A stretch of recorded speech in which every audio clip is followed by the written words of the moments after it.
ஆண்டவராகிய இயேசு கிறிஸ்து மலையில் வைத்து தம்முடைய சீடர்களுக்கும் தம்மை சூழ்ந்து வந்த ஜனங்களுக்கும் போதித்த அந்த உபதேசங்களை குறித்து தொடர்ச்சியாக தியானித்துக் கொண்டு வந்தோம். அந்த மலை பிரசங்கம் என்று சொல்லப்படுகிற அந்த உபதேச வாக்கியங்களிலே பாக்கியவான்கள் என்கிற ஒரு அட்டவணை இருக்கிறது, ஒரு பட்டியல் இருக்கிறது. அதன் கீழே வந்த சில காரியங்களை நாம் தொடர்ச்சியாக தியானித்தோம். ஆவியில் எளிமை உள்ளவர்கள் பாக்கியவான்கள் என்றும், துயரப்படுகிறவர்கள் பாக்கியவான்கள் என்றும், சாந்த குணம் உள்ளவர்கள் பாக்கியவான்கள் என்றும், நீதி மேல் பசிதாகம் உள்ளவர்கள் பாக்கியவான்கள் என்கிற காரியத்தை தியானித்து நீதி என்றால் என்ன என்றும், நீதியின் முக்கியத்துவம் என்ன என்றும் கடந்த வாரங்களை நாம் ஆழமாக தியானித்தோம். இன்றைக்கும் நாம் தொடர்ச்சியாக தியானிக்கும்படியாக இருக்கிறோம். போன வாரத்திலே நீதியினுடைய முக்கியத்துவம் என்ன என்பதை தியானித்தோம். ஆண்டவராகிய இயேசு நீதிக்கு முக்கியத்துவம் கொடுக்கிறார். நம்முடைய தேவனாகிய கர்த்தர் நீதிக்கு முக்கியத்துவம் கொடுக்கிறார். நாமும் நீதி உள்ளவர்களாய் வாழ வேண்டும். நாமும் அதிக முக்கியத்துவம் நீதிக்கு கொடுக்க வேண்டும் என்று சொல்லி ஆண்டவர் விரும்புகிறார். அல்லேலூயா. வேதாகமத்திலே, முழு வேதாகமத்திலும் இந்த நீதி, ரைட்டியஸ்னஸ் என்கிற அந்த வார்த்தை, அதை சார்ந்த வார்த்தைகள் 302 முறை எழுதப்பட்டிருக்கிறது வேதாகமத்திலே. அதே போல நீதிமா, ரைட்டியஸ் என்கிற வார்த்தை 520 வசனங்களிலே 540 முறை நம்முடைய வேதாகமத்தில் எழுதப்பட்டிருக்கிறது. அப்படி என்றால் நீதிக்கும் நீதிமானுக்கும் ஆண்டவர் எவ்வளவு முக்கியத்துவம் கொடுக்கிறார் என்பதை பாருங்கள். அல்லேலூயா. நீதி முக்கியமான ஒன்று. நீதியோடு வாழ்கிறவர்கள் தான் ஆசீர்வாதத்தை பெற்றுக்கொள்ள முடியும். நீதி மேல் பசிதாகம் உள்ளவர்கள் தான் திருப்தி அடைந்து மகிமையான ஒரு வாழ்க்கை இந்த பூமியில வாழ முடியும் என்பதை நீங்கள் புரிந்து கொள்ள வேண்டும். நான் கடந்த வாரத்தில் சொன்னது போல, எப்படியும் வாழ்வது வாழ்க்கை அல்ல. எப்படியும் வாழ்ந்து சந்தோஷமா இருந்து விட முடியாது. எப்படியும் வாழ்ந்து உயர்ந்த நிலைமைக்கு சென்று விட முடியாது. எப்படியும் வாழ்ந்து பணத்தை சம்பாதிக்கலாம், எப்படியும் வாழ்ந்து பேரை சம்பாதிக்கலாம், எப்படியும் வாழ்ந்து புகழை சம்பாதிக்கலாம், ஆனா எப்படி வாழ்ந்து நிம்மதியான வாழ்க்கை வாழ முடியாது. அல்லேலூயா. அப்ப திருப்தியான ஒரு வாழ்க்கை வாழ வேண்டும் என்றால், நிம்மதியான ஒரு வாழ்க்கை வாழ வேண்டும் என்று சொன்னா, அந்த வாழ்க்கை நீதியின்படியான வாழ்க்கையை தான் இருக்க வேண்டும். தேவன் ஏற்படுத்தி வைத்த நீதியின்படியாக நம்ம வாழும் போது நம்ம வாழ்க்கை ஆசீர்வாதமாக இருக்கும், நம்ம குடும்பம் ஆசீர்வாதமாக இருக்கும், நம்முடைய சந்ததி ஆசீர்வாதமாக இருக்கும், நம்முடைய எதிர்காலம் ஆசீர்வாதமாக இருக்கும். கரங்களை தட்டி கர்த்தருக்கு நன்றி செலுத்துவீங்களா? அல்லேலூயா. நீதி, நீதி ரொம்ப ரொம்ப அவசியம். நாம் பின்பற்ற வேண்டிய சில நீதிகள் இருக்கிறது, அல்லது நீதியின் வகைகள் என்று சொல்லி சில காரியங்கள் இருக்கிறது. நான் உலகத்தோடு ஒத்து பேசவில்லை, பிபிலிக்கலா சில காரியங்களை சொல்ல போகிறேன். உலகத்தோடு ஒத்து நிறைய காரியங்கள் நம்ம பேச முடியும். அதை வேதாகமத்தோடு சம்பந்தப்படுத்தி நம்முடைய வாழ்க்கையில நாம் எந்த நீதிகளை பின்பற்ற வேண்டும், என்னென்ன நீதிகள் இருக்கிறது என்பதை குறித்து சில காரியங்களை நம்ம தியானிக்க போகிறோம். முதலாவது இயற்கை நீதி ஒன்று இருக்கிறது, நேச்சுரல் ரைட்டியஸ்னஸ். இயற்கை நீதி ஒன்று இருக்கிறது. இது தேவன் ஏற்படுத்தி வைத்த ஒரு நீதி. இதை மாற்றவே முடியாது. அதை மாற்ற நினைத்தால் ஆபத்து நமக்குத்தான். சூரியன் கிழக்கிலே தோன்றி மேற்கிலே மறைவது இயற்கை நீதி. இதை ஒருவரால் மாற்ற முடியாது. மாற்ற நினைத்தால் தோல்விதான் அடைய முடியும். ஒருவேளை அப்படி மாற்றுவதற்காக முயற்சி செய்தால் அது முட்டாள்தனமான காரியம். இயற்கை விதிகளை மாற்ற நினைப்பது, இயற்கை நீதிகளை மாற்ற நினைப்பது கடைசியில் அது ஆபத்தில் கொண்டு போய் விடும் என்பதை புரிந்து கொள்ள வேண்டும். கடல் தண்ணி முழுவதும் உப்பாய்த்தான் இருக்கும். அந்த உப்பு தன்மையை மாற்ற வேண்டும் என்று எவ்வளவுதான் நம்ம முயற்சி பண்ணினாலும் அது மாற்ற முடியாது. அது இயற்கையாகவே அமைந்த காரியங்கள். அதை நாம் ஏற்றுக்கொண்டுதான் ஆக வேண்டும். அதே போலதான் சில இயற்கை நீதிகளை தேவனாய் கர்த்தர் ஏற்படுத்தி வச்சிருக்கிறார். அந்த நீதியின்படியே வாழும் போதுதான் நமக்கு சந்தோஷங்கள் உண்டாகும். தேவன் இந்த யூனிவர்சல் என்று சொல்லப்படுகிற இந்த பிரபஞ்சத்தை அவர் தோற்றுவித்தார். நமக்கு எல்லாருக்கும் தெரியும். வானங்கள், சூரியன், சந்திரன், நட்சத்திர மண்டலங்கள், கோள்கள் என்று சொல்லப்படுகிற கிரகங்களை இவை எல்லாவற்றையும் உருவாக்கி இவை எல்லாவற்றிலும் மனிதன் வாழ்வதற்காக, மனிதனுடைய அந்த சரீரங்களுக்கு ஏற்ற நிலைமை இருப்பதற்காக ஆண்டவர் பூமியை அமைத்து வைத்து பூமியை மனுபுத்திரனுக்கு கொடுத்தார் என்று சொல்லி 115ஆம் சங்கீதம், சங்கீதங்களின் புத்தகம் 115ஆம் சங்கீதம் அதனுடைய 16வது வசனம் சொல்லுகிறது, வானங்கள் கர்த்தருடையவைகள், பூமியையோ மனுபுத்திரனுக்கு கொடுத்தார். அல்லேலூயா. அல்லேலூயா. ஆண்டவர் ஏற்படுத்தி வைத்த நீதி, நேதி, பூமி தான் மனுபுத்திரனுக்கு உரியது. நிறைய கோள்கள் இருக்கிறது, நிறைய கிரகங்கள் இருக்கிறது. இந்த யூனிவர்சல் என்று சொல்லப்படுகிற அந்த பிரபஞ்சம், பல பிரபஞ்சங்கள் இருக்கிறது என்று சொல்லி விஞ்ஞானிகள் சொல்லுகிறார்கள். பல சூரிய குடும்பங்கள் இருக்கிறது என்று சொல்லி அவர்கள் சொல்லுகிறார்கள். அது எந்த அளவுக்கு உண்மையே தெரியவில்லை. அப்படி இருந்தா கூட ஆண்டவர் மனிதனுக்கு கொண்டு கொடுத்தது பூமியே தான். ஆனா மனுஷன் இந்த பூமியில இன்னைக்கு வாழ்வதை விட்டுவிட்டு சந்திரன்ல போய் வீடு கட்டிடலாமா, செவ்வாயில போய் வீடு கட்டிடலாமா, வியாழன்ல போய் வீடு கட்டிடலாமா, அங்க தண்ணி இருக்கா, அங்க அது இருக்கா, இது இருக்கான்னு சொல்லி அந்த ஆராய்ச்சி பண்ணுவதற்கு வருஷா வருஷம் கோடிக்கணக்கில் பணங்களை செலவு செய்து வீணாக்கி கொண்டு இருக்கிறார்கள். ஆமென். வேத வசனம் சொல்லுகிறது, பூமி தான் மனுபுத்திரனுக்கு. எத்தனை தான் சந்திரன்ல போய் வீடு கட்டினாலும் அங்க வாழ முடியாது. அல்லேலூயா. செவ்வாயில போய் என்னதான் கண்டுபிடிச்சு உட்கார்ந்தாலும் அங்க நிரந்தரமா வாழ முடியாது. அவன் பூமிக்கு வந்துதான் ஆக வேண்டும். வருஷந்தோறும் நாசா எவ்வளவு பணங்களை செலவு பண்ணது தெரியுமா? இந்தியாவுடைய இஸ்ரோ எவ்வளவு பணங்களை செலவு பண்ணது தெரியுமா? அந்த விண்வெளி ஆராய்ச்சிக்காக. விண்வெளியில போய் அங்க தங்கிடலாம், ஒன்னும் தங்க முடியாது. ஒருவர் அதில் எழுதி வருகிறான், இன்னியும் 1 மில்லியன் ஆண்டுகளுக்கு பிற்பாடு நாம் சந்திரன்ல வசிக்கலாம். ஆமே. ஆமா, 100 வருஷம் வாழ்றது பெரிய பாடா இருக்கிறது. 100 வருஷம் அந்த பூமியில வாழ்றத பெரிய பாடா இருக்குது. 1 மில்லியன் ஆண்டுக்கு பிற்பாடு சந்திரன்ல போய் இருக்க போறான். எதுக்கு? ஆமென். அப்ப ஆண்டவர் அமைச்சு வச்ச பூமி, அதுல அதை மாற்றவே முடியாம அதன்படிதான் நம்ம வாழணும். மனுஷன் வேற எங்கேயும் போய் தங்க முடியாது. அல்லேலூயா. அதே போல இன்னும் சில நீதிகளை கர்த்தர் வச்சிருக்கிறாரு.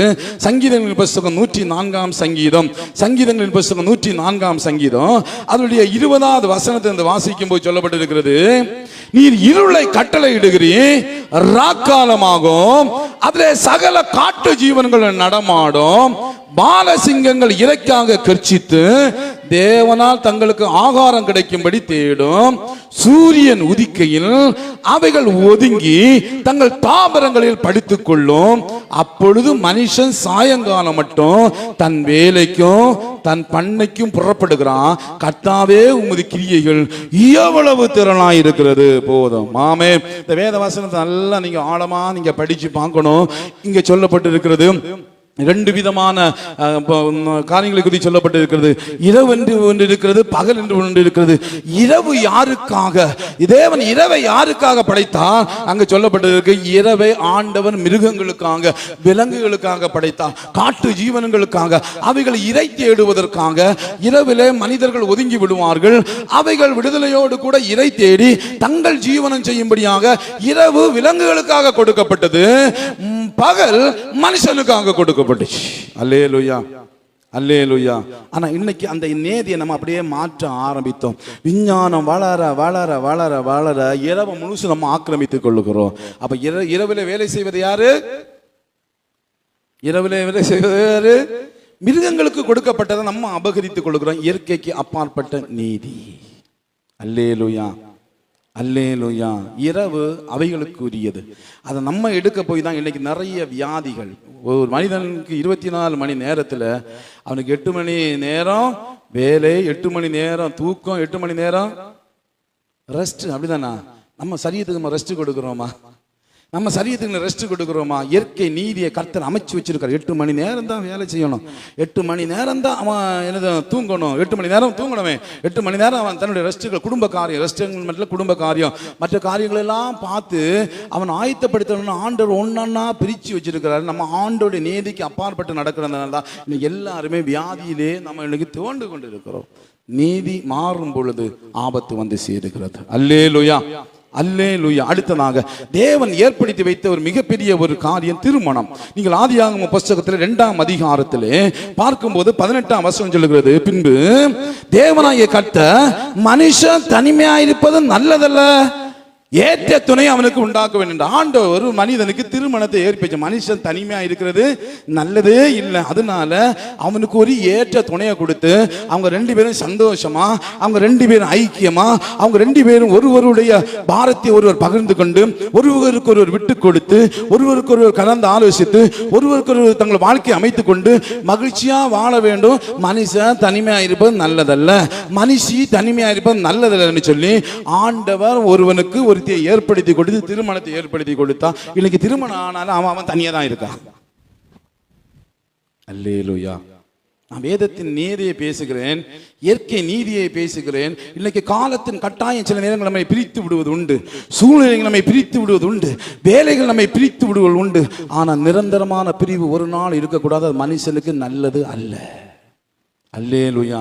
அது மனுஷிக்கு நல்லது அல்ல அப்படின்னு வேதம் சுட்டி காட்டுது. இயற்கை நீதி.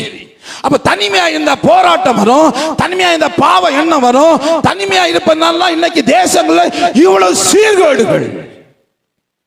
ஆமென், அல்லேலூயா. அப்போ தனிமையா இருப்பது, மனுஷன் தனிமையா இருப்பது நல்லது அல்ல. அது இயற்கை நீதி. அப்படிதான் ஆண்டவர் அவனுக்கு ஒரு மனைவியை கொடுக்கிறான். அடுத்து சொல்லப்பட்டிருக்கிறது 24 வசனத்துல, இது நிமித்தம் புருஷன் தன் தகப்பனையும் தன் தாயை விட்டு தன் மனைவியோடு இசைந்திருப்பான், அவர்கள் இருவரும் ஒரே மாம்சமா இருப்பார்கள். அல்லேலூயா. இன்னைக்கு ஈக்குவாலிட்டியை பற்றி அதிகமாக பேசுவாங்க. ஈக்குவாலிட்டி, ஆணுக்கு சரி நிகர் பெண், ஆணுக்கு சரி நிகர் பெண் என்கிற ஈக்குவாலிட்டி எல்லா இடங்களில் பேசப்படுகிறது. பெண்கள் சங்கங்கள் எல்லாம் எழுமினது பயங்கரமா நிற்கிறாங்க. நான் ஈக்குவாலிட்டிக்கு எதிரானவன். அல்லேலூயா. ரெண்டு பேரும் ஒண்ணு, ரெண்டு பேரும் சரிசமம் இல்ல. வேதம் சொல்லி இருவரும் ஒரே மாம்சம், ரெண்டு பேரும் ஒண்ணு. ஆமே, சரி சமம் வந்தாங்க ஈகோ வரும். சரி சமம் அங்க போட்டி போறாம. சரி சமம்னா ரெண்டுன்னு அர்த்தம். ஆனா ஒன்னா தேவன் ஒன்னா தான் வச்சிருக்கிறார் ஆணையும் பெண்ணையும். அல்லேலூயா. கணவன் மனைவி வந்துச்சு அங்க ஈக்குவாலிட்டி பேச்சு இடம் இல்லை. வந்து ஈக்குவாலிட்டின்னு ஒன்று வந்துச்சுனாலே வேணா ஆரம்பிச்சுன்னு அர்த்தம். நான் பெரியவனா நீ பெரியவளா? அல்லேலூயா. இருவர் என்ன செய்யணுமா?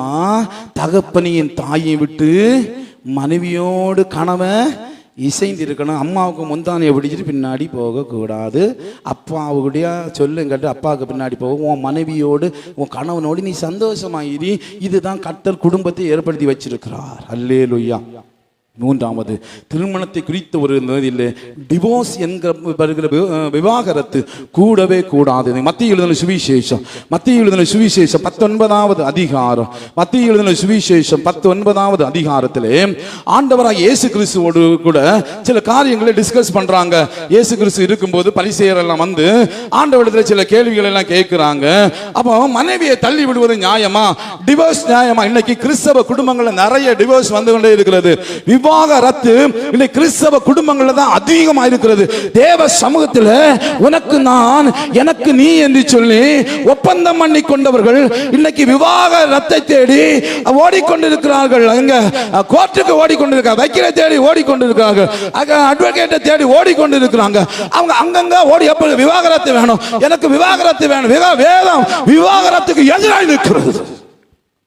தேவன் இணைத்ததை மனுஷன் பிரிக்காதிருக்க கடவன்.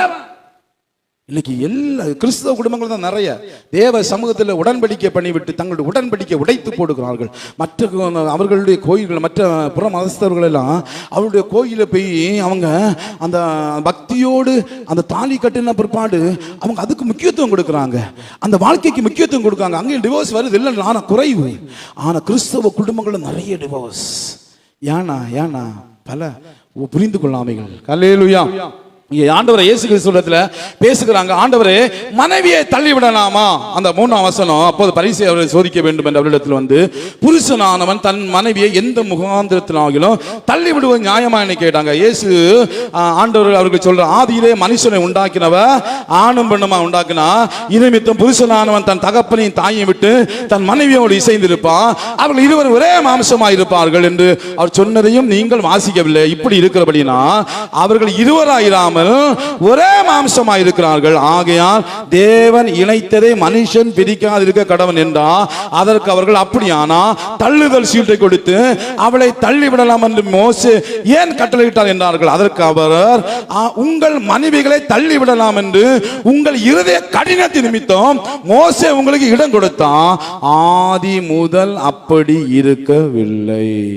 அல்லேலூயா, அல்லேலூயா.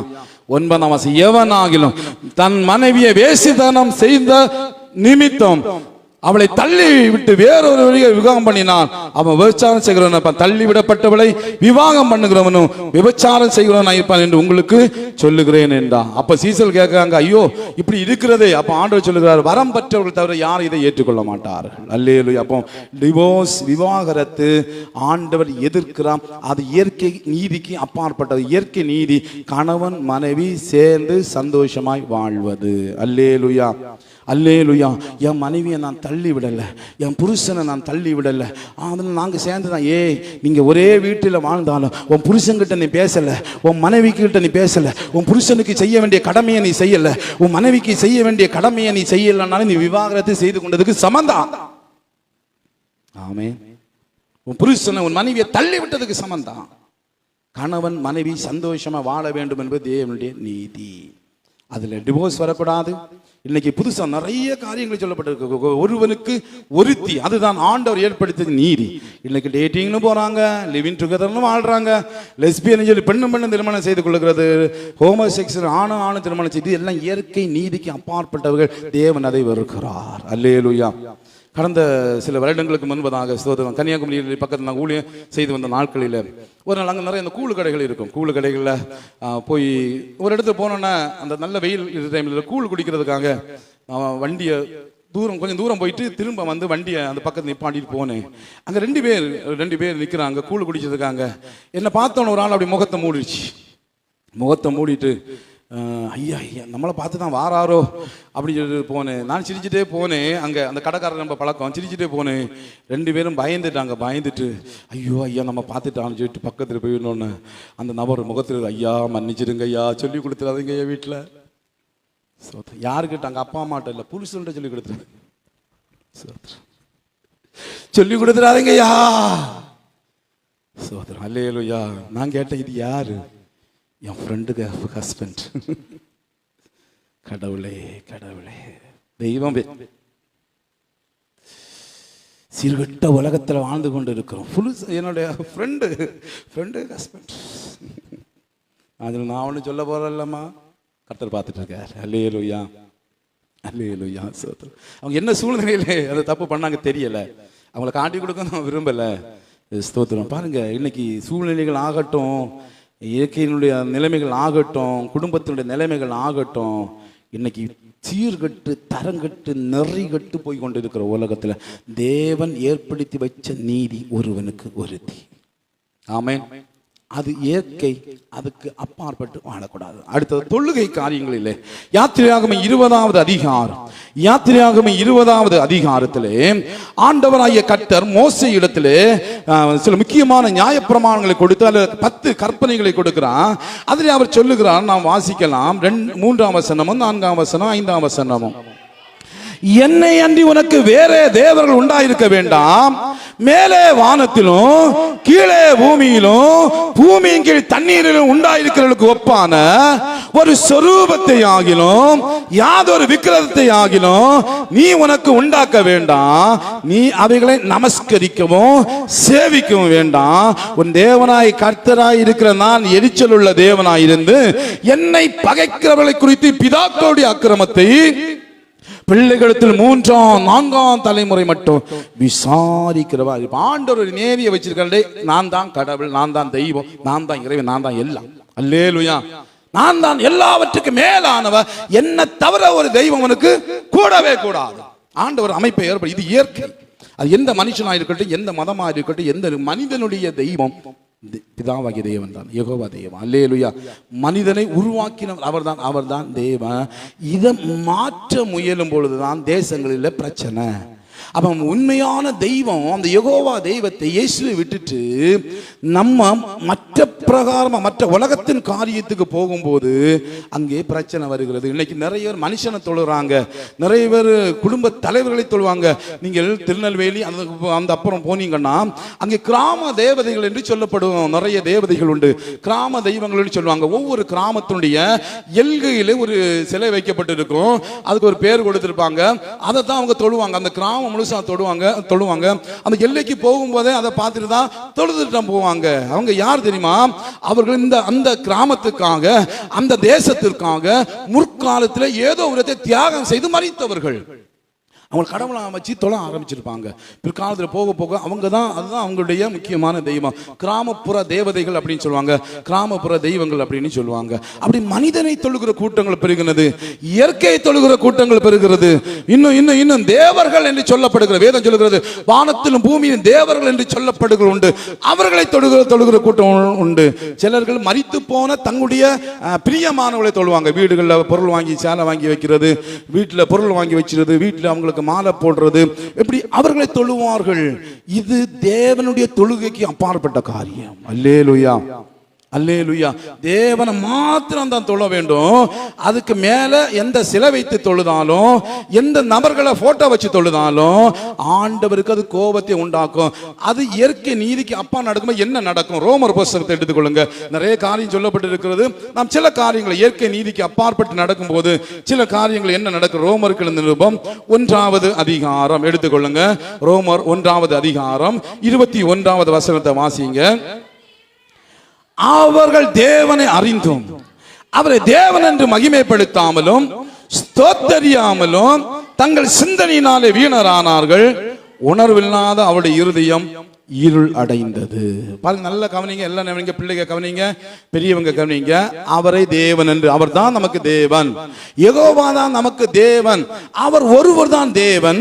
இதை அறிந்தும் தேவனுக்கு கொடுக்க வேண்டிய கனத்தை கொடுக்காம, தேவனுக்கு கொடுக்க வேண்டிய நேரத்தை கொடுக்காம, தேவனுக்கு கொடுக்க வேண்டிய முக்கியத்துவத்தை கொடுக்காம நம்ம மனம் போல வாழும்போது நம்முடைய இருதயம் இருள் அடையும். கவனிக்கிறீங்களா? அங்க சொல்லப்பட்டிருக்கிறது, தங்கள் சிந்தனைகளாலே வீணரானார்கள். உணர்வில்லாத அவருடைய இருதயம் இருள் அடைஞ்சு நிம்மதி இருக்காது, என்ன செஞ்சாலும் வாய்க்காது, மனசுல ஒரு சமாதானம் இருக்காது, இருள் நாதிக்கத்துக்குள். கர்த்தருக்கு கொடுக்க வேண்டிய கனத்தை கொடுத்துதான் ஆக வேண்டும். நீங்களா இருக்கட்டும், உங்க பிள்ளைகளா இருக்கட்டும். ஆமேன். கர்த்தரை ஒரு மனுஷன் அசல்ட்டை பண்ணுவானா, கர்த்தரும் அவனை அசல்ட்டை பண்ணுவார். ஆமேன். 23, 24 ஆகிய வசனங்கள். அழிவில்லாத தேவனுடைய மகிமையை அழிவுள்ள மனுஷர்கள், பறவைகள், மிருகங்கள், ஊரும் பிராணிகள் ஆகிய இவைகளுடைய ரூபங்களுக்கு ஒப்பாக மாற்றினார்கள். முதல்ல கர்த்தருக்கு கொடுக்க வேண்டிய கனத்தை, மரியாதையை கொடுக்கல. இரண்டாவது என்ன செஞ்சாங்க? அவருடைய மகிமைக்கு உருவங்களுக்கு கொண்டு வந்தாங்க. என்ன? பறவைகள். நிறைய சபைகள்ல புறா வரைஞ்சி வச்சிருப்பாங்க, பார்த்திருக்கீங்களா? நிறைய சபைகள்ல புறா, பரிசுத்த ஆவியானவர் சொல்லி புறாவை வச்சிருப்பாங்க. நிறைய இடங்கள்ல இயேசு போட்டான்னு சொல்லி வச்சிருப்பாங்க. நிறைய இடத்துல சிலைகள் வச்சிருப்பாங்க. ஆண்டோடைய வேதவசனம் சொல்லுகிறது, அழிவில்லாத தேவனுடைய மகிமையை அழிவுள்ள மனுஷர்கள், பறவைகள், மிருகங்கள், ஊரும் பிராணிகள் இவைகளுடைய ரூபங்களுக்கு ஒப்பாக மாற்றினபடினாலே 24 அதன் நிமித்தம் ஆண்டவர் என்ன செஞ்சாரா? அவர்கள் தங்கள் இருதயத்தில் உள்ள இச்சைகளினாலே ஒருவரோடு ஒருவர் தங்கள் சரீரங்களை அவமானப்படுத்தத்தக்கதாக தேவன் அவர்களை அசுத்தத்துக்கு ஒப்பு கொடுத்தார். அவர் கொடுக்க வேண்டிய கனத்தை கொடுக்காதனால இருதயம் இருள் அடைஞ்சிச்சு. அவருக்கு அவருடைய மகிமைய இன்னொரு புறாவோ அல்லது வேற உருவங்களுக்கு கொண்டு வந்ததுனால அவர்கள் அசுத்தமானவளை செய்யும்படி ஆண்டவர் ஒப்பு கொடுத்தார், அசுத்தத்துக்கு ஒப்பு கொடுத்தார். அசுத்தம்னாலே அங்க அவ்வளவுதான்.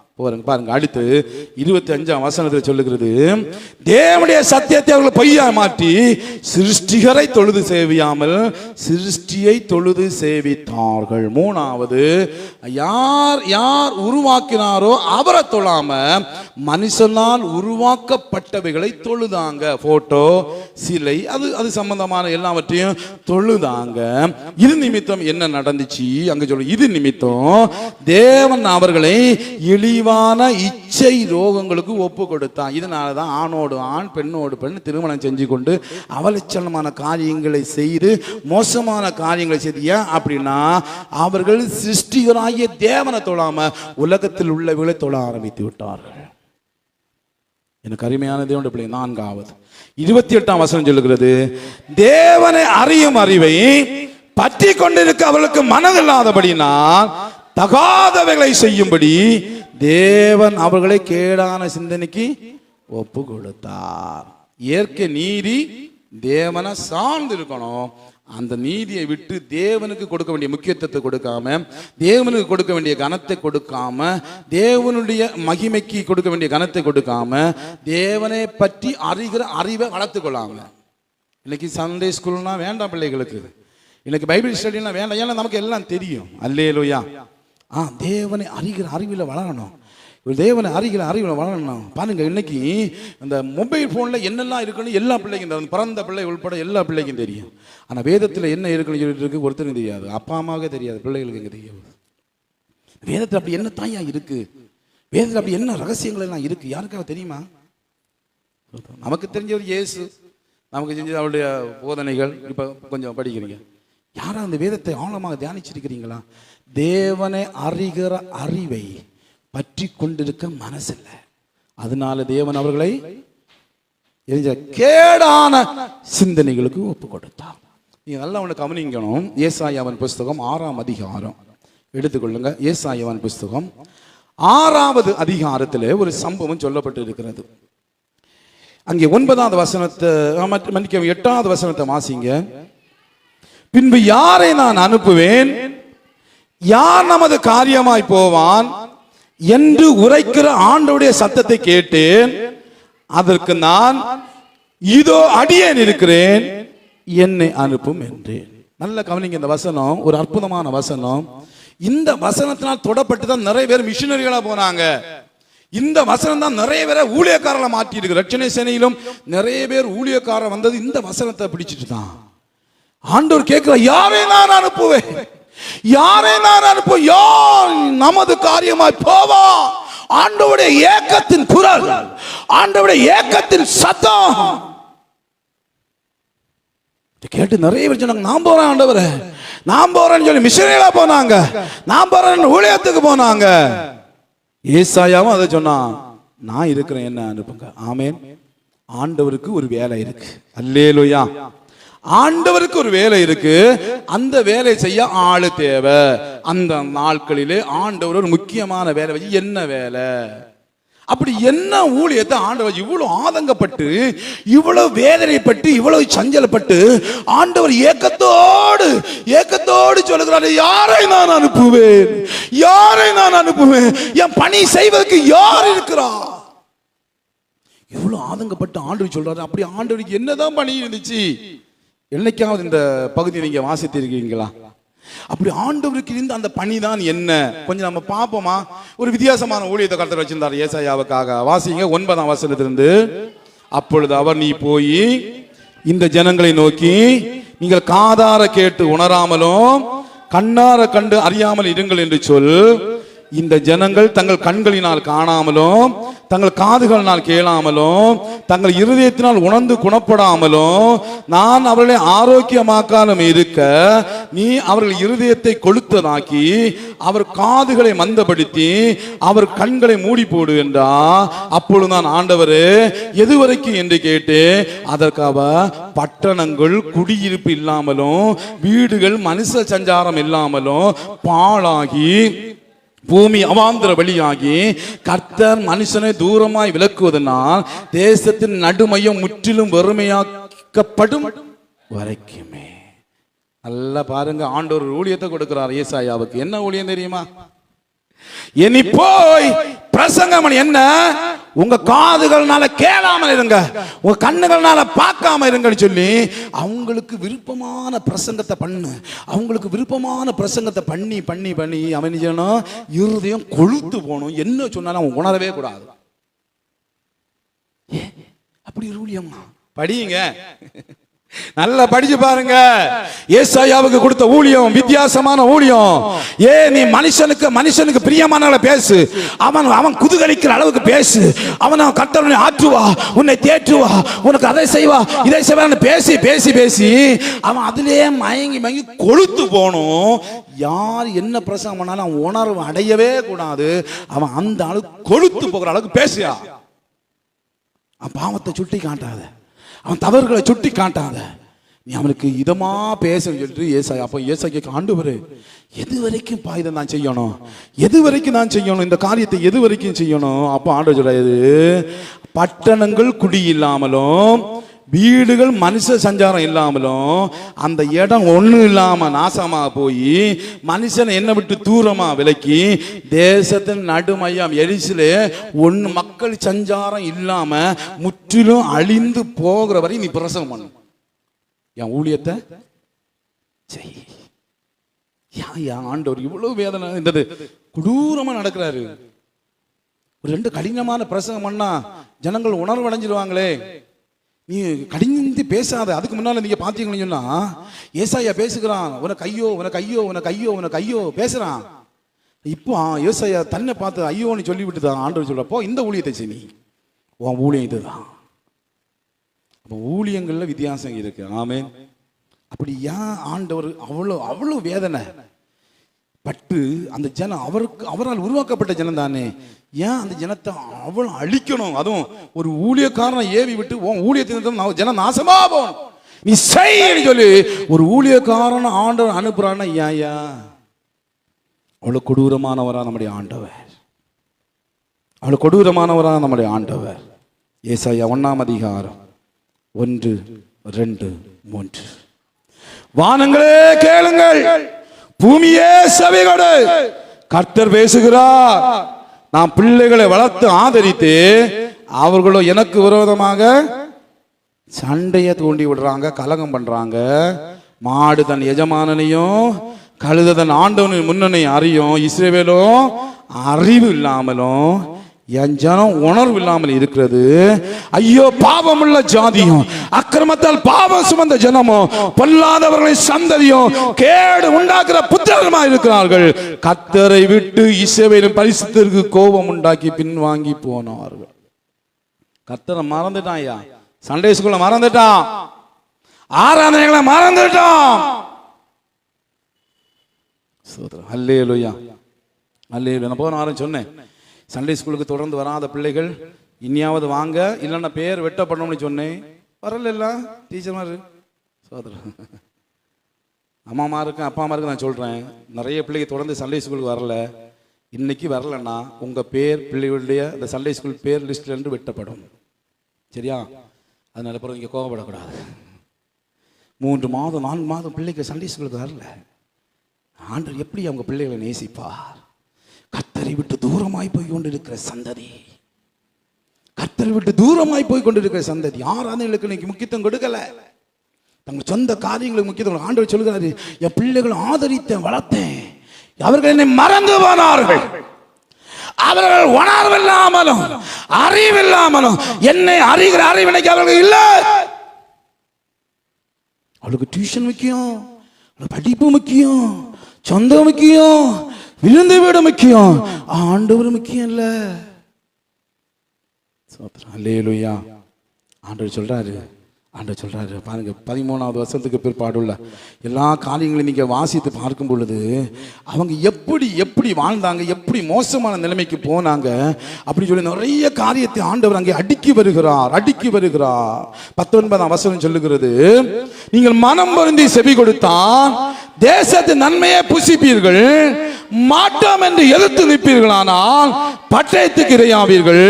கர்த்தரின் வாயிதை சொல்லிட்டு உண்மையான நகரம் எப்படி வேசியாய் போயிற்று, அது நியாயத்தால் நிறைந்திருந்தது, அதில் நீதி அதில் குடிக்கொண்டிருந்தது, இப்பொழுதோ அதன் குடிகள் கொலை பாதக, உன் வெள்ளி களிம்பாயிற்று, திராட்சை தேசம் தண்ணீர் கலப்பானது, உன் பிரபுக்கள் முரடரும் திருடரின் தோழருமாய் இருக்கிறார்கள்.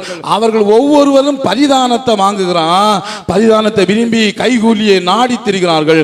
திக்கற்ற பிள்ளைகளின் நியாயத்தையே விசாரியாமல் இருக்கிறாங்க, விதவின் வழக்குகளை அவர்கள் ஏற்றுக்கொள்ளாமல் இருக்கிறாங்க. தேசம் முழுவதும் அநீதி நிறைந்திருக்கிறது, தேசம் முழுவதும் அநீதி நிறைந்திருக்கிறது. நீங்க அதே 2வது அதிகாரத்துக்கு வருவீங்கன்னா 6ஆம் வசனத்திலிருந்து சொல்லப்பட்ட யாக்கோபு வம்சத்தாராகிய உம்முடைய ஜனங்களை கை நகர்ந்து அவர்கள் கீழ்த்திசையாரின் போதகத்தால் நிறைந்து பெலிஸ்தியரை போல நாள் பார்க்கிறவர்களாய் இருந்து அந்நிய புத்திரர் மேல் பிரியப்படுகிறார்கள். அவர்கள் தேசம் வெள்ளியினாலும் பொன்னினாலும் நிறைந்து இருக்கிறது, அவர்கள் பொக்கிஷங்களுக்கு முடிவில்லை. அவர்கள் தேசம் குதிரைகளால் நிறைந்திருக்கு, அவர்களுடைய ரதங்களுக்கு அவர்கள் தேசம் விக்கிரங்களால் நிறைந்திருக்கிறது. தங்கள் கைகளின் கிரியைகளையும் தங்கள் விரல்கள் உண்டு பண்ணினதையும் பணிந்து கொள்கிறார்கள். சிறியவனும் குனிகிறான், பெரியவனும் பணிகிறான், ஆகையால் அவர்களை மன்னியாதிருப்பி. பாத்தீங்களா, ஆண்டவர் எவ்வளவு கோபப்பட்டு சொல்லுகிறார். 16ஆம் வசனத்திலிருந்து வாசிக்கும் போது சொல்லுகிறார், சீயோன் குமாரத்தி அகந்தையா திரிகிறார், அவன் தலையை தூக்கிட்டு திரியா, அவளுக்கு மண்டையை உடைச்சு போடுவேன் ஆண்டவர் சொன்னார். அல்லேலூயா, அல்லேலூயா. அடுத்ததாக நீங்க 5ஆம் அதிகாரத்துக்கு வாங்க. முக்கியமான சில விஷயங்கள் ஏன் ஆண்டவர் அந்த தேசத்தை வெறுப்பதற்கு காரியம் 5வது வசனம் சொல்லுகிறது. 5ஆம் அதிகாரம் 11வது வசனம், சாராயத்தை நாடி அதிகாலமே எழுந்து மதுபானம் தங்களை சூடாக்கும்படி தரித்து இருட்டி போகுமளவும் குடித்துக் கொண்டிருக்கு ஐயோ, அவர்கள் சுரம் மண்டலத்தையும் தம்புரையும் மேளத்தையும் நாகசுரங்களையும் மதுபானத்தையும் வைத்து விருந்து கொண்டாடுகிறார்கள். ஆனாலும் கர்த்தரின் கிரியைகளை நோக்குறதும் இல்லை, அவர் கரத்தின் செய்களை சிந்திக்கிறதும் இல்லை. கவனிக்கிறீங்க தானே? அல்லேலூயா. குடிகாரம் பெருகிட்டான் தேசத்துல. குடிகாரர்கள் தேசம் முழுவதும் பெருகிட்டார்கள். காலை முதல் இரவு வரையில் குடித்து குடித்து குடித்து தேசத்தை தீட்டுப்படுத்துகிறார். ஆண்டவர் வெறுக்கிறார் தேசத்தை. அல்லேலூயா, அல்லேலூயா. 25ஆம் வசனம் சொல்லுகிறது.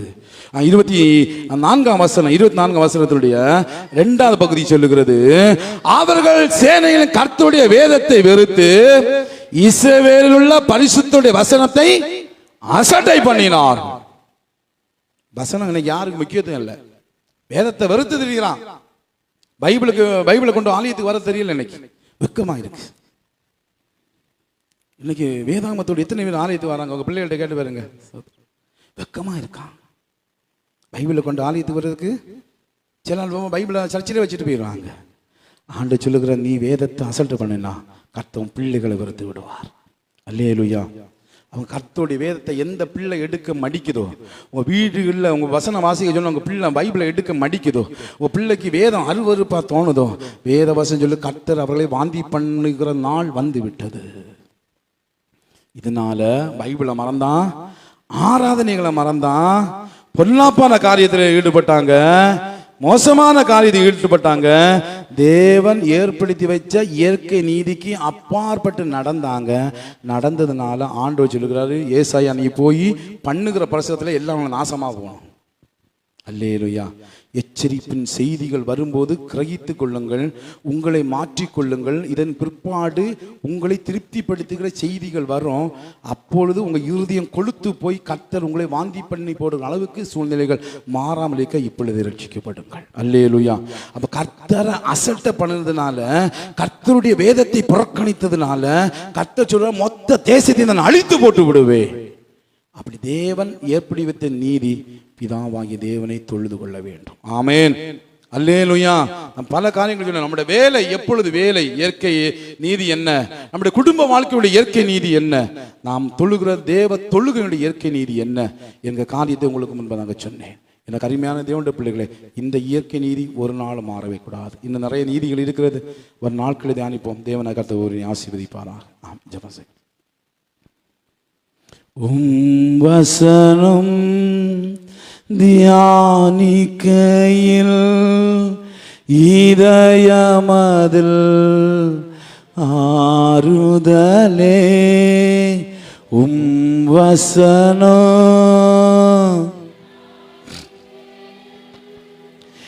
இதயமதில் ஆறுதலே, காரிருளில் நடக்கையிலே தீபமாக வழி நடத்தும், காரிருளில் நடக்கையிலே தீபமாக. எனக்கு அருமையான தேவனுடைய பிள்ளைகளே, நீதியின் மேல் பசி தாகம் உள்ளவர்கள் பாக்கியவான்கள், அவர்கள் திருப்தி அடைவார்கள். இயற்கை நீதி என்று ஒன்று இருக்கிறது. அதை ஒரு நாள் நம்ம மாற்ற விரும்பக்கூடாது. அதை மாற்றுவது நமக்கு ஆபத்து. அது நம்ம குடும்ப காரியமாக இருக்கட்டும், நம்முடைய தொழில் காரியமாக இருக்கட்டும், நம்முடைய தொழுகையின் காரியமாக இருக்கட்டும், எதுவாக இருக்கட்டும், நம்முடைய பிள்ளை வளர்ப்பாக இருக்கட்டும், வேறு சமுதாயத்தில் உள்ள காரியங்களாக இருக்கட்டும், தேவன் ஏற்படுத்தி வைத்த இயற்கைக்கு அப்பாற்பட்ட ஒரு வாழ்க்கை நம்ம வாழும்போது அது நம்முடைய வாழ்க்கையில் அழிவை கொண்டு வருகிறது. தேவன் ஒருவருக்கே நாம் முழு மனதோடும் முழு ஆத்துமாவோடும் முழு இருதயத்தோடும் அன்பு கூற வேண்டும். அதை விட்டுட்டு புருஷ, பிள்ளை, பெற்றோர், நண்பன், நண்பி, உலகம், மொபைல், இதை நீங்கள் அன்பு கூற ஆரம்பிச்சிட்டிங்கன்னா உங்கள் வாழ்க்கை சீக்கிரம் அழிஞ்சு போவது உறுதி. இதை மறந்துடாதீங்க. நம்ம அழிந்து போவதற்காக இந்த உலகத்தில் பிறந்தோம். அதுக்காக ஆண்டவர் நம்மை உருவாக்கின இல்லையே. நம்ம மகிமையான ஒரு வாழ்க்கை வாழத்தானே. ஆண்டவர்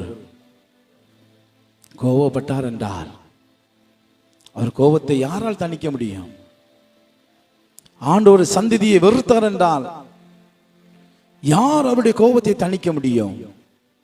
காணிக்கையினால் அவர் கோபம் தணியாது, வேறு காரியத்தினால் கோபம் தணியாது. நம்ம மனம் திரும்பி அவரை நேசிக்கணும். அவர் எழுதி கொடுத்திருக்கிற வேதத்தை நேசிக்கணும், அதை படிக்கணும், அவருடைய ஆராதனைகளுக்கு முக்கியத்துவம் கொடுக்கணும், பைபிள் ஸ்டடியா வரணும், பரிசுத்தாரை கலந்து கொள்ளணும், சண்டே ஸ்கூல்ல பிள்ளைகளை அனுப்பி வைக்கணும், சிறப்பு கூட்டங்களை நீங்க கலந்து கொள்ளணும். அதுதானே ஆண்டவர் விரும்புகிறார். நீங்க கர்த்தரையும் அவருடைய ஆராதனை அசட்டை பண்ணுவீங்கன்னா கஷ்டம்தான். இப்போ ஒப்பு கொடுப்பீங்களா ஆண்டவரை? இயற்கை நீதிக்கு அப்பார் சில நேரங்களில் நடந்தது உண்டுப்பா, அதை குறித்து நான் எண்ணினது உண்டு. கர்த்தரை என்ன மன்னிங்க, நான் இயற்கை நீதிக்கு அப்பாற்பட்டு நடக்க மாட்டேன் ஆண்டவரை. நீர் ஏற்படுத்தி வைத்த இயற்கை நீதியின்படியே நான் வாழ்வேன். நீர் ஏற்படுத்தி வைத்த இயற்கை நீதிபடியே நான் வாழ்வேன். அதுக்கு என்ன ஒப்பு கொடுக்கிறேன் ஐசப்பா. உமக்கு நான் முக்கியத்துவம் கொடுப்பேன். நானும் என் குடும்பம், என் பிள்ளைகள் உமக்கு முக்கியத்துவம் கொடுப்போம். அதுக்கு என்ன ஒப்பு கொடுக்கிறேன்னு சொல்லி நம்ம எல்லாரும் அப்படியே ஒப்பு கொடுத்து ஜெபிப்போமா. எங்களை நேசிக்கிற நல்ல ஆண்டவரே, கிருபை இரக்கமும் அன்பும் நிறைந்தவரே, உம்மை துதிக்கிறோம், உம்மை ஸ்தோத்திரிக்கிறோம். இந்த நாள் வரையும் கர்த்தர் நேர்த்தியாய் மகிமையாய் நடத்தி வந்து கிருபைகளுக்காக உமக்கு நன்றி செலுத்துகிறோம். ஏசப்பா, நீதியின் மேல் பசி தாங்க வேண்டும் என்றும் எந்த நீதிகளை நாங்கள் பின்பற்ற வேண்டும் என்றும் நாங்கள் இன்றைக்கு தியானித்தோம். தேவன் ஏற்படுத்தி வைத்திருக்கிற இயற்கை நீதிக்கு அப்பாற்பட்டு நாங்கள் ஒரு நாளும் வாழக்கூடாது என்கிற காரியத்தில் சில காரியங்களை இன்றைக்கு நாங்கள் தியானிக்கும்படி கர்த்தருக்கு கிருபை பாராட்டினபடியால் நாங்கள் உமக்கு நன்றி செலுத்துகிறோம். அப்படி நாங்கள் இயற்கை நீதிக்கு அப்பாற்பட்டு நடக்கும்போது எங்கள் மேல் கடினமான பாரத்தை நீ சுமத்துகிறீர். இயற்கை நீதிக்கு அப்பாற்பட்டு நடக்கும்போது நாங்கள் மோசமான விளைவுகளை சந்திக்க வேண்டி வரும் என்பதை இன்றைக்கு நாங்கள் புரிந்து கொள்ளும்படியாய், இன்றைக்கு நாங்கள் அறிந்து கொள்ளும்படியாய் கர்த்தராகிய தேவன் எங்களுக்கு கிருபை பாராட்டினபடியால் நமக்கு நன்றி செலுத்துகிறோம். தொடர்ந்து நடத்துங்கப்பா. எல்லா குடும்பத்தையும் உங்க கரத்துல ஒப்பு கொடுக்கிறேன். எல்லா ஜனங்களையும் உங்க கரத்துல ஒப்பு கொடுக்கிறேன். உங்க பிரசனம் கூட இருக்கட்டும். எல்லாரும் தேவன் ஏற்படுத்தி வைத்த இயற்கை நீதிக்கு உட்பட்டு ஒரு மகிமையான ஒரு வாழ்க்கையை வாழும்படியாய், சிறப்பான ஒரு வாழ்க்கை வாழும்படியாய், ஆசீர்வாதமான ஒரு வாழ்க்கை வாழும்படியாய் கர்த்தர் ஒவ்வொருக்கும் அனுக்கிரகம் செய்ய வேண்டும் என்று சொல்லி ஜெபிக்கிறேன் அப்பா. சின்ன பிள்ளைகள், டீனேஜ் பிள்ளைகள், வாலிப பிள்ளைகள், பெரியோர்கள், வயோதிபர்கள் ஒவ்வொருவரையும் கர்த்தர் ஆசீர்வதிப்பீராக. ஒவ்வொருடைய வாழ்க்கையில் கர்த்தர் நன்மைகளை செய்ய வேண்டும் என்று சொல்லி ஜெபிக்கிறப்பா. இதை கேட்ட வார்த்தைகள் தங்கள் இருதயத்தில் வைத்துக் கொண்டு ஜாக்கிரதையான ஒரு வாழ்க்கை வாழ கிருபை செய்யுங்க. வெளிநாடுகளில், வெளி மாநிலங்களில், வெளி ஊர்களில் தங்கி படித்து கொண்டிருக்கிற, வேலை பார்க்கிற, குடும்பமாக இருக்கிற எல்லாம் நீ கர்த்தர் ஆசீர்வதிப்பீராக. கர்த்தருடைய பாதுகாப்பு அவர்களுமே தங்கி இருக்கட்டும் என்று சொல்லி ஜெபிக்க. உள்ளூரில் இருக்கிற எல்லாரையும் ஆசீர்வதிங்கப்பா. எல்லா நிலைமையும் கர்த்தர் வளர்ந்து பெருக உதவி செய்யுங்கப்பா. வியாதிகள், வியாகுலங்கள், போராட்டங்கள், கடன் பிரச்சனைகள், கஷ்டங்கள் எல்லாவற்றுக்கும் விலைக்கு பாதுகாத்து ஆசீர்வாதமாய் வாழ கிருபை செய்யுங்க. ஆண்டவரே, மழையும் வெயிலும் மாறி மாறி வந்தால் எந்த விதமான சேதங்களும் யாருக்கும் வராதபடி கர்த்தர் பாதுகாத்துக் கொள்ளுங்க. பகலில் வெயிலாகிலும் இரவில் நிலவாகிலும் உன்னை சேதப்படுத்துவதில் என்று சொன்னீர். எந்த சேதமும் அணுகாதபடி அன்பு ஜனங்கள் ஆசீர்வாதமாய் இருக்க கர்த்தர் உதவி செய்ய வேண்டும் என்று சொல்லி ஜெபிக்க. ஒரு விஷயம் கூட எல்லாரையும் நான் ஒப்பு கொடுக்கிறேன். இந்த ஆராதனை கலந்து கொண்டிருக்க எல்லாரையும் ஒப்பு கொடுத்து ஜெபிக்கிறேன். ஆசீர்வதிங்க கர்த்தருடைய, ஆசீர்வதிங்க கர்த்தருடைய, ஆசீர்வதிங்க. உங்க சட்டையின் மறைவுக்குள், கிருபையின் நலனுக்குள் மூடிக்கொள்ளுங்கப்பா. அப்பிரயோஜனமான ஊழியக்காரன் என் கடமையை செய்திருக்கிறேன். கொடுத்த வார்த்தைகளை பகிர்ந்து இருக்கிறேன். தொடர்ந்து கர்த்தர் ஜனங்களோடு இடைப்படுங்கப்பா. பெரிய காரியங்களை இயேசு நாமத்தில் ஒப்பு கொடுத்து ஜெபிக்கிறேன் நல்ல பிதாவே, ஆமென் ஆமென். நம்முடைய கர்த்தராகிய இயேசு கிறிஸ்துவின் கிருபையும் பிதாவாகிய தேவனுடைய அன்பும் பரிசுத்த ஆவியானுடைய ஐக்கியமும் சிநேகமும் இன்றுமே சதா நாட்கள் நம் அனைவரும் கூட தங்கி நிலைத்திருப்பதாக. ஆமென் ஆமென் ஆமென். அல்லேலூயா. கர்த்தர் உங்களை ஆசீர்வதித்திருக்கிறார்.